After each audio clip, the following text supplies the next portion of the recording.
I think HR is already becoming much more prominent. If I think back to my early days, most SAP customers didn't even think about HR. Whereas now, if I think back to recent years, it's not uncommon to have a customer come to you with an HR requirement and to be implementing SAP for the first time because they've got an HR requirement, rather than, well, we put all the other modules in place, I suppose we better do HR, which was typically the attitude in the early days, because HR wasn't a business priority. People didn't see that it was worth investing in, whereas now they do see that it's worth investing in. And also, I guess just the delivery method for HR has changed. So the fact that we have self-service applications, the fact that everybody knows how to use a web browser, whether you're booking a train ticket or an airline ticket or you're buying something, people know how to use web browsers.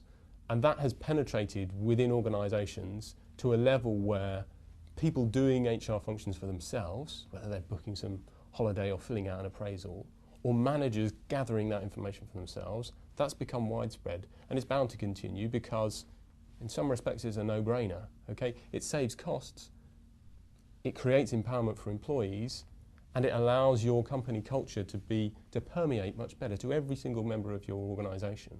And as well as that, it's a springboard to new technologies. It allows you to do certain things that you simply couldn't have done without that access to each person.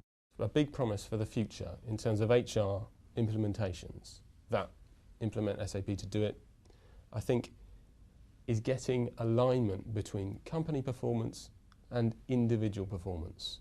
Okay? This is something that the technology can now do this.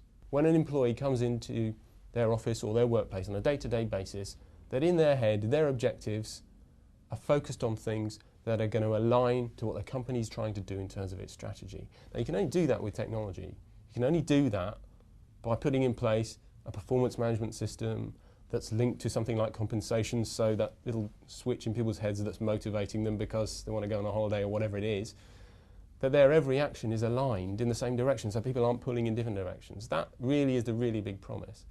Now, to do that, you not only need things like performance management and talent management, but you need a reporting solution around it, because today's businesses are dynamic. They evolve, they change. So how your business is today isn't the same as it's going to be, say, in a year's time.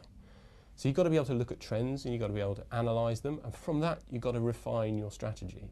So for me, that's the piece that's missing. People come in, they think they've got an idea about what their talent management strategy is or what their HR service delivery plan should be, but they don't necessarily think about the fact that that idea might be wrong in 6 months' time, it might be wrong in a year's time. Put in place the tools that allow you to track it, monitor it, and refine it. And that, given that you can do that with SAP, that's a fabulous promise for the future.